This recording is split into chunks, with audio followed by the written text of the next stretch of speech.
বাসে চলেছেন কখনো? বাসে স্টপেজ বা রেল গেটে যখন গাড়ি গিয়ে দাঁড়ায়, তখন জ্যামে গাড়ি দাঁড়ায়, তখন কিছু লোক গাড়ির নিচে এসে দাঁড়ায়। কেউ ছোলা বিক্রি করছে, কেউ জলের বোতল বিক্রি করছে। ওই সকল লোক কারা হয়? ওই সকল লোক পুরুষরাই হয়।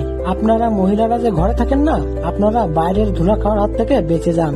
কলকাতার রৌদ্র আর ধুলার মধ্যে এই সকল কাজ করার কথা একটু ভাবুন।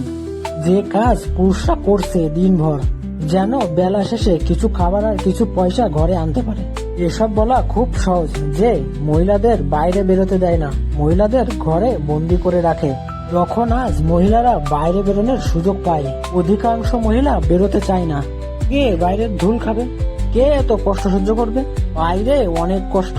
পুরুষের নামে অভিযোগ করা অনেক সহজ। আমি মহিলাদের বিরুদ্ধে কথা বলছি না, কিন্তু এটা সত্য যে অধিকাংশ মহিলার দুশ্মন তারা নিজেরাই। ঘরে থাকা ওনাদের খুব পছন্দ।